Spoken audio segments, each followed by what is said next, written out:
여러분 안녕하십니까. 4월 15일 아침이 밝았습니다. 전은책입니다. 결전의 날이 밝은 겁니다. 오늘이 제21대 국회의원 총선거일입니다. 72년 전 1948년 5월 10일 대한민국 건국을 준비하면서 치러졌던 첫 총선거 이후 벌써 21대입니다. 이번 총선거는 특별한 의미가 있습니다. 그러니까 대한민국의 민주주의가 시작된 지 72년이 지난 지금 우리는 이 땅의 자유민주주의를 그대로 지킬 수 있을 것인가? 시험대에 올라선 것입니다. 나라가 위태롭다고 말을 하지만 그 실상을 알고 보면 충격적입니다. 사회 곳곳에서 민주의 탈을 쓰고 벌어졌던 사회공학은 이미 기존 질서를 무너뜨리고 있습니다. 제일 먼저 교육이 무너졌죠. 그 다음으로 대중문화를 포함해 문화계가 좌파 이데올로기에 완전히 잠식됐습니다. 그 다음은 경제입니다. 이제 대한민국은 자유사회의 상징인 기업을 하기가 가장 어려운 나라가 되어가고 있습니다. 시장 자유보다는 자유경제체제를 위협하는 통제와 관리가 일상화됐죠. 그 결과 이제 이 나라는 개인의 창의력이 존중받는 자유주의가 아니라 결과적 평등과 분배가 존중받는 집단주의가 팽배해 있습니다. 개인의 자유 대신에 집단의 평등이 존중받는 사회는 필연적으로 하향 평준화로 인해 무기력하고 타락합니다. 어떠한 희망도 보이지 않는 사회가 되는 것입니다. 청년들은 미래의 성취보다는 현실의 쾌락에 몰두합니다. 이런 나약하고 타락한 사회는 희망이 없습니다. 이제 그 희망을 되살릴 것인가가 오늘 총선거에서 결정되는 것입니다. 이번 총선거를 관통한 특징은 무엇일까요? 첫째, 무엇보다도 이번 선거는 감염병이 모든 걸 집어삼킨 선거입니다. 지난 3년 집단주의 정부가 들어선 뒤에 경제가 폭망하고 안보는 위태로워졌습니다. 외교는 엉망진창이 되어 국격은 무너졌습니다. 사회를 유지하던 규범과 질서도 무너졌습니다. 그런데 놀랍게도 경제 폭망, 안보 폭망, 외교 폭망을 감염병이 모조리 삼켰습니다. 국가의 타락을 감염병이 모두 삼킨 것입니다. 정상적인 사회였다면 이런 상황에서 중간평가 선거는 여당이 전멸했을 겁니다. 그런데도 감염병이 여당의 악재를 모조리 삼켜버렸습니다. 둘째, 이번 선거는 자유주의, 집단주의 두 진영이 절벽 앞에서 싸우는 선거가 됐습니다. 작년 패스트트랙 전국에서 모습을 드러낸 집단주의 진영과 그동안 적폐청산으로 내몰렸던 자유주의 진영이 국가의 명문이 걸린 대회전을 벌이는 것입니다. 만약 오늘 선거에서 자유주의 진영이 패배를 한다면 이제 이 나라에서 자유주의 진영은 맥맥을 잇기조차 어려울 것입니다. 셋째, 이번 선거는 가짜와 진짜의 싸움입니다. 저는 이 나라의 진보 좌파를 진짜 진보주의자로 보지 않습니다. 그들은 진짜 평등주의자, 진짜 좌파도 아닙니다. 그들 대부분은 진보 좌파의 가면을 쓴 기위주의자에 불과합니다. 일신의 입신양명을 쫓는 기회주의자죠. 이들 중엔 아주 적지만 북한 전체주의를 쫓는 주사파도 있습니다. 그 주사파가 주도를 하죠. 그런 가짜 진보 좌파와 이 나라의 산업화의 맥을 잇는 자유우파 간에 벌어진 근곤일척의 대회전이 이번 선거인 것입니다. 만약 이 싸움에서 우파가 승리하지 못하면 국가의 타락을 막을 길은 이제 그 어디에도 없습니다. 어제 선거운동 막판에 선거판을 좌우할 뉴스가 있었습니다. 어떻게 보면 문 대통령이 직접 나선 놀라운 돈선거 운동입니다. 문 대통령은 어제 4월 14일 국무회의에서 자칫 금권선거, 관건선거로 오해받을 수 있는 지시를 했습니다. 이렇습니다. 국회가 2차 추가 경정 예산안을 통과시킬 때까지 기다리지 말고 지급 대상자들에게 미리 통보해주고 신청을 받아라. 지급 대상자에게 돈을 준다고 미리 통보하라는 건 무슨 이유인가요? 추경심사에 시간이 걸리니 미리 지원금이 지원될 수 있도록 사전 작업을 마치라는 것인데 왜 하필 선거진 날인 어제 이런 지시를 하는 겁니까? 무엇보다도 추경안은 아직 국회에 제출되지도 않은 상황입니다. 그런데 그 대상자에게 통보하라는 것은 명백한 위법이 아닌가요? 문 대통령이 변명을 내렸습니다.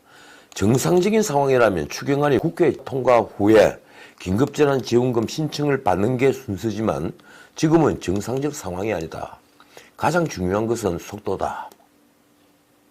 정부는 어제 국무회의에서 긴급재난지원금의 예비 타당성 조사를 면제하면서 가족 돌봄 휴가 지원금도 최장 사용일수인 10일까지 확대를 하고 소요 예산 326억 원을 예비비에서 지출하는 것도 의결했습니다.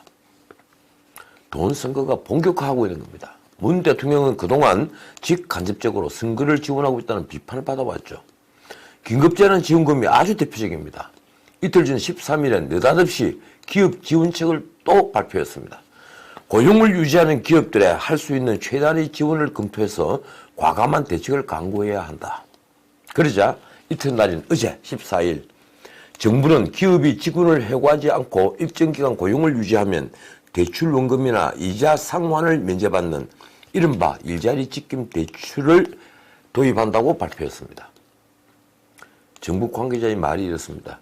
미국이 최근 시행하고 있는 급여 보호 프로그램 PPP처럼 일자리를 지킨 기업에 혜택을 주는 방안을 검토하고 있다. PPP는 미국이 지난 4월 5일부터 시행 중이죠. 종업원수 500인 미만 기업에 한 달 임금비의 2.5배를 1,000만 달러, 그러니까 우리 돈으로 120억 한도로 빌려주는 제도입니다. 이 제도가 파격적인 것은 고용을 유지를 하면 대출금을 갚지 않아도 된다는 겁니다. 말하자면 임금비를 정부가 대주는 거죠. 문제는 재원입니다. 적게는 수조 원, 많게는 수십조 원이 드는 일을 대통령은 선거 이틀 전에 지시를 했고 정부는 하루 전에 발표를 했습니다. 그런데 선거가 코앞에 오자 돈 선거는 민주당과 지자체가 더 열을 올리고 있더군요. 어제 민주당 회의에서 나온 말이 이렇습니다. 먼저 이해찬 대표의 말입니다. 우리 당은 약속했던 긴급재난지원금 100% 지급을 위해 선거 다음 날 임시국회 소집을 요구했는데 통합당은 발목 잡을 핑계를 찾고 있다. 이인영 원내대표의 말은 이렇습니다. 총선이 끝나는 16일 곧바로 임시국회를 소집하겠다. 정부가 제출하는 추경안을 착실하게 심의해서 모든 국민에게 긴급재난지원금이 지급되도록 신속하게 추진하겠다. 갑자기 국민 70% 지원이 전 국민 지원으로 바뀌었습니다. 하긴 이인영 의원은 13일 광진을 고민정 후보 지원 유세에 나가서 고민정을 당선시켜주면 민주당이 100% 국민 모두에게 긴급재난지원금을 드리기 위해 전력을 다하겠다고 말을 해서 논란이 커졌죠. 제가 보기에는 그 말은 명백히 공직선거법 위반입니다. 최문순 강원지사도 나섰습니다. 그는 이틀 전 13일 페이스북에 이런 글을 올렸습니다.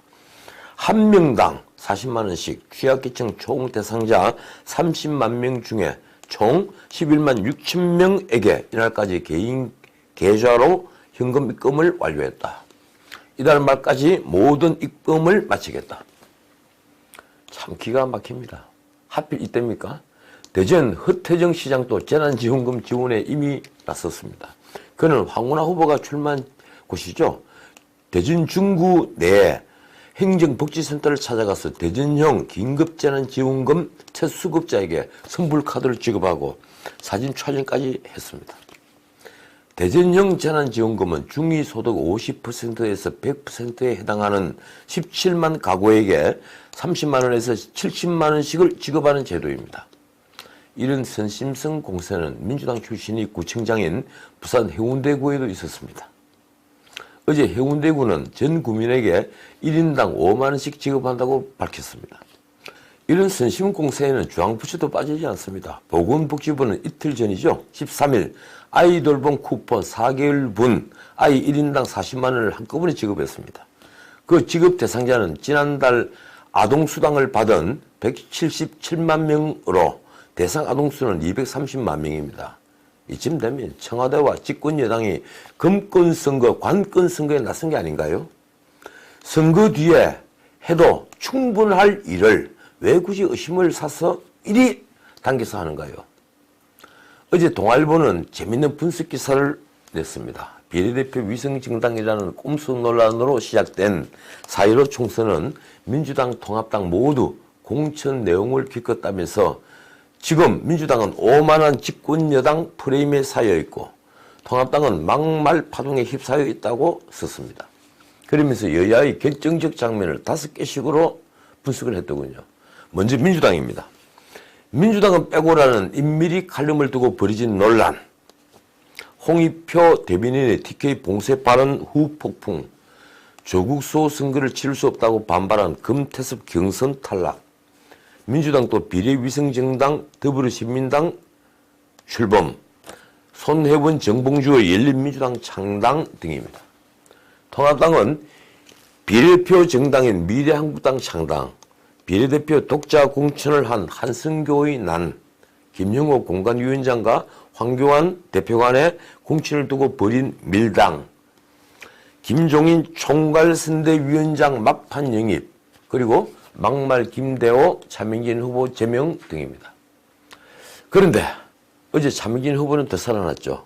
법원이 차명진 후보를 제명하면서 당윤리위원회를 소집하지 않은 절차적 하자를 두고 윤리위 소집을 생략할 정도로 급박한 사정을 찾아볼 수 없다. 이렇게 보아서 제명조치 효력정지 가처분을 받아들였습니다. 차명진 후보는 즉시 후보 자격을 되찾았습니다. 그런데 이런 파동이 선거에 미칠 영향은 어떨까요?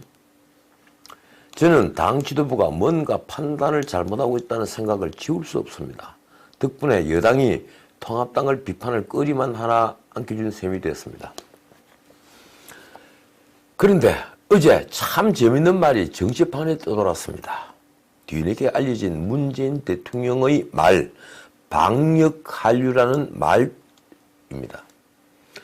문 대통령은 지난 13일 수석 보좌관 회의에서 각국 정상들과 빌 게이츠까지 방역평가와 장비 지원 요청을 했다면서 우리의 방역 성과가 국제사회로부터 인정받고 있다.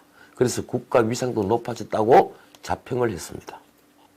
그는 투명성, 개방성, 민주성 원칙과 선진적 방역 기법이 국제 표준이 되고 있는 등 방역 한류 바람이 일고 있다고 했다는군요.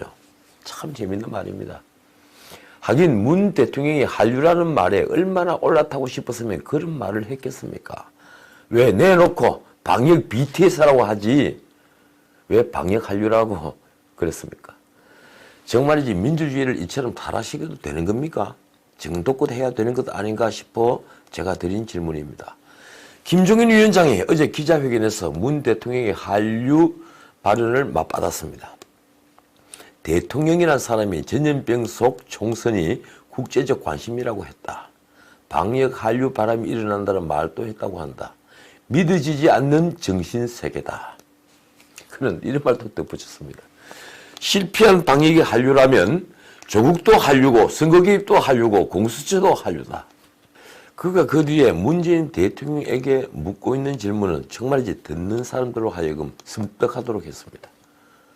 이렇습니다. 문재인 대통령에게 한 가지만 묻겠다. 한순간이라도 국민 앞에 진실했던 적이 있습니까? 정직하든 유능하든 최소한 둘 중 하나는 갖춰야 합니다. 그러니까 문재인 대통령과 그 정부는 정직하지도 않고 유능하지도 않다는 얘기입니다. 그가 던진 날선 말 중에 이런 말도 있습니다. 그대로 옮기겠습니다. 조국 구하느라 개사움을 했다고 떠드는 후보는 저질 대담에 나가 음란한 말로 실시덕거리고 또 다른 친구는 노인들은 투표하지 못하게 유도하라고 대놓고 말한다. 자기 당 후보의 치부가 드러나니까 모르는 척하는 민주당 꼴이 청와대 행태와 똑같다.